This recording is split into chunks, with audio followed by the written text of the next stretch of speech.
सर्वेभ्यो नमो नमः। तो दोस्तों, क्या आप जानते हैं कि जो संस्कृत ऑप्शनल है यूपीएससी का, उसमें जो श्रीमद् भागवत गीता के श्लोक जो लगे हैं सिलेबस में, वो है 13 से लेकर 25 तक। तो हम धीरे धीरे सीक्वेंस वाइज जो है वो दो दो श्लोक किया करेंगे। तो आज हम जो 13वां श्लोक है उसको देखते हैं, जो कि कुछ इस तरह से है।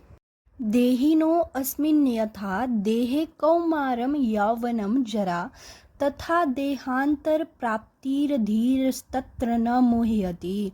अर्थात यथा जैसे देहिनः जीवात्मा की अस्मिन इस देहे देह में कौमारम बालकपन, यौवनम जवानी और जरा वृद्धावस्था होती है, तथा वैसे ही देहांतर प्राप्ति ही अन्य शरीर की प्राप्ति होती है।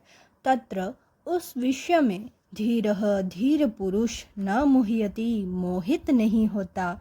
अर्थात इसमें निर्विकारता का निरूपण किया गया है कि जो धीर पुरुष है वो इस देह में जो बालकपन आता है और जवानी और वृद्धावस्था होती है उसमें मोहित नहीं होता। यही इसमें कहने का भाव है। इस तरह से दोस्तों 14वां श्लोक है।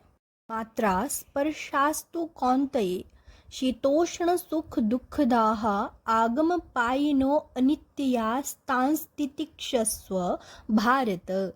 अर्थात इसमें जो कहने का भाव है कि समस्त भोगों को इस श्लोक में अनित्य बतलाकर, यानी कि वो नित्य नहीं है भोग, तो उनको सुख दुख आदि द्वंद्वों को सहन करने के लिए इसमें आज्ञा दी गई है श्री कृष्ण द्वारा अर्जुन जी को।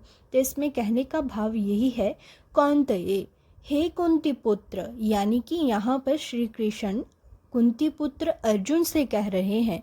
शीतोष्ण सुख दुःखदाः, सर्दी गर्मी और सुख दुख को देने वाले, मात्रा स्पर्शाः, इंद्रिय और विषयों के संयोग, तो आगम पायिनः, विनाशशील और अनित्याः, अनित्य हैं।